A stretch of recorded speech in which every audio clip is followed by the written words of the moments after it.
తెలంగాణలో Bhubharati stamp duty అక్రమాలపై ప్రభుత్వం సీరియస్గా వ్యవహరిస్తోంది. ప్రజలు చెల్లించిన సొమ్మును పక్కదారి పట్టించడంపై చర్యలు తీసుకోవాలని ఆదేశించారు. జనగాం సహా పలు జిల్లాల్లో భూభారతిలో అక్రమాలు వెలుగులోకి వచ్చాయి. దీంతో గత 5 ఏళ్లలో జరిగిన లావాదేవీలపైన పూర్తి స్థాయిలో ఆడిట్ చేయాలని అధికారులను ఆదేశించారు. ఆడిట్లో మొత్తం 52 లక్షల విలువైన లావాదేవీల్లో మొత్తం 4,800 లోపాలను అధికారులు గుర్తించారు. రంగారెడ్డి, యాదాద్రి జిల్లాల్లో 3,000 లోపాలున్నట్లు వెల్లడైంది.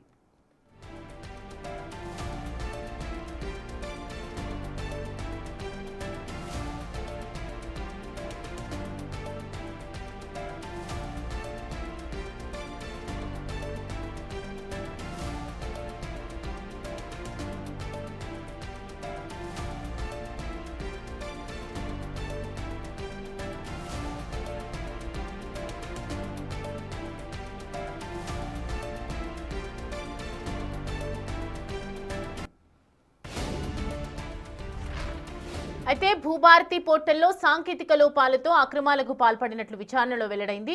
మరోవైపు భూభారతిలో ఆడిటింగ్ విధానం లేకపోవటమే ప్రధాన కారణంగాను గుర్తించారు. దీనిపై సీరియస్ అయిన మంత్రి పొంగులేటి శ్రీనివాసరెడ్డి అక్రమాలకు సంబంధించిన సొమ్ము మొత్తాన్ని రికవరీ చేయాలని ఆదేశించారు. ఇటు అధికారుల పాత్రపైన లోతైన విచారణ చేపట్టాలన్నారు. అవసరమైతే క్రిమినల్ కేసులు పెట్టి కఠిన చర్యలు తీసుకోవాలన్నారు. అదేవిధంగా భూభారతి అమలులోకి వచ్చినప్పటి నుంచి అన్ని లావాదేవీలపై రాష్ట్ర వ్యాప్తంగా ఆడిట్ చేయాలని ఆదేశించారు మంత్రి పొంగులేటి.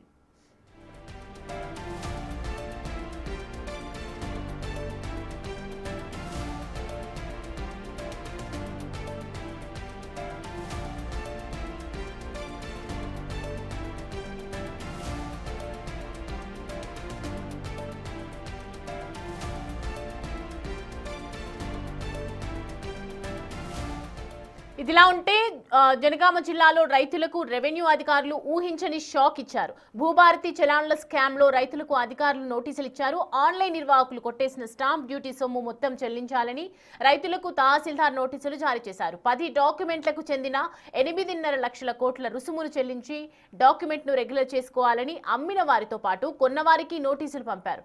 దీంతో కంగుతిన్న రైతులు అధికారుల నిర్వహణ లోపంతో తాము ఇబ్బందులు పడుతున్నామంటూ ఆవేదన వ్యక్తం చేస్తున్నారు.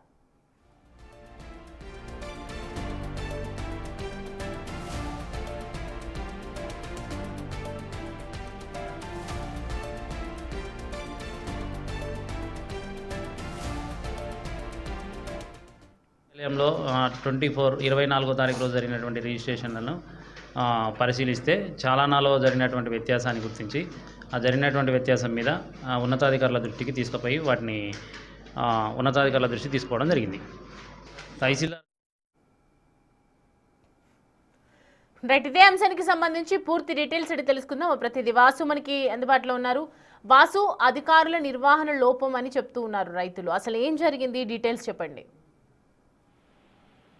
సౌమ్య, జనగామ సహా పలు జిల్లాల్లో వెలుగు చూసినటువంటి స్టాంపు డ్యూటీ అక్రమాలపై ప్రభుత్వం సీరియస్ అయింది. భూభారతికి సంబంధించినటువంటి విషయంలో కూడా ప్రభుత్వ సొమ్మును దుర్వినియోగం చేస్తున్న అంశానికి సంబంధించి కూడా అదే జనగామతో పాటు మొత్తం ఈ లావాదేవీల్లో అంటే దాదాపు గత 5 ఏళ్ల లావాదేవీలకు సంబంధించి ధరణి కావచ్చు, భూభారతి కావచ్చు, 5 ఏళ్ల ఆడిట్ జరిగింది. ఆడిట్కి సంబంధించి కూడా మొత్తం 52 లక్షల లావాదేవీల్లో 4,800 లోపాలు ఉన్నట్టుగా గుర్తించారు. రంగారెడ్డి, యాదాద్రి జిల్లాలో సైతం 3,000 లోపాలు ఉన్నట్టుగా గుర్తించారు. అయితే అక్రమాలకు సంబంధించిన మొత్తం సొమ్ము రికవరీ చేయాలని ఇప్పటికే అధికారులకు ఆదేశాలు జారీ అయ్యాయి. ప్రజలు చెల్లించిన స్టాంపు డ్యూటీ సొమ్ము పక్కదారి పట్టింపు సంబంధించి కూడా ధరణి పోర్టల్తో పాటు రీసెంట్గా ధరణి పోర్టల్ను తాజా కాంగ్రెస్ ప్రభుత్వం భూభారతికి మార్చినప్పటికీ కూడా కొన్ని సాంకేతిక కారణాలు అడ్డం పెట్టుకొని కూడా మీ సేవా సెంటర్ల ఆపరేటర్లతో పాటు కొంతమంది అధికారులు ఆ కుమ్మపై చెల్లింపులకు సంబంధించినటువంటి స్టాంపు డ్యూటీ సొమ్ము పక్కదారి పట్టిస్తున్నట్టుగా గుర్తించారు.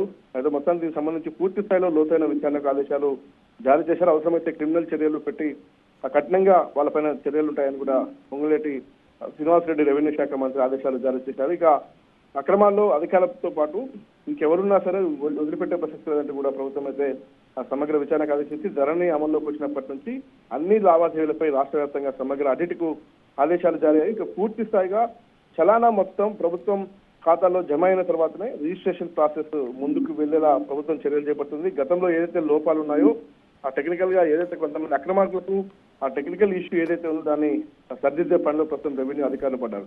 కాబట్టి ప్రభుత్వం ఆదేశాలు ఇచ్చిన నేపథ్యంలో కూడా ఆ భూభారతి చలాన్ల స్కామ్కు సంబంధించి రైతులకు నోటీసులు ఇచ్చారు. స్టాంప్ డ్యూటీ మొత్తం ఫీజు చెల్లించాలని రైతులకు స్పష్టమైతే నోటీసులు జారీ అయితే చూస్తుంది. స్థానిక తహసీల్దార్ సంబంధించి కూడా ఈ నోటీసు ఇచ్చారు. ఇక 10 డాక్యుమెంట్లకు చెందినటువంటి 8,55,577 లోటు రుసుముకు సంబంధించినటువంటి జనగామ తహసీల్దార్ రైతులకు నోటీసులు ఇచ్చారు. ఫీజు చెల్లించి డాక్యుమెంట్ రెగ్యులర్ చేసుకోవాలని కూడా అమ్మిన వారికి కొన్న వారికి నోటీసులు అయితే జారీ అయ్యాయి. ఆన్లైన్ నిర్వాహకులు కొట్టేసిన సొమ్మును తమకు చెల్లించడంతో సొమ్ముకు సంబంధించి తమకు నోటీసులు ఇచ్చినప్పుడు రైతులు కంగుతిన్నారు. రెవెన్యూ అధికారుల నిర్వహణ లోపంతోనే తాము ఇబ్బందులు పడుతున్నామని రైతులు అయితే ఆవేదన వ్యక్తం చేస్తున్నారు. చూడాలి మరి ఇది ప్రభుత్వం వసూలు చేస్తుందా, మరి రైతులకు సంబంధించినటువంటి ఆ విషయంలో మరి ఏ విధంగా ముందుకెళ్తుంది ప్రభుత్వం. ప్రస్తుతానికైతే జనగామ తహసీల్దార్ రైతులకు నోటీసులు జారీ చేయడం మాత్రం సంచలనంగా మారింది. మరి ప్రభుత్వం దీనికి సంబంధించి అయితే పూర్తి స్థాయిలో కూడా ధరణి గత 5 ఏళ్ల పాలనకు సంబంధించి గత బీఆర్ఎస్ ప్రభుత్వంలో ధరణితో పాటు ప్రస్తుతం భూభారతికి సంబంధించినటువంటి అన్ని ఫైళ్ల పైన కూడా ప్రభుత్వం అన్నిటికైతే ఆదేశాలు జారీ చేసింది. Right Vasu, thanks for the updates.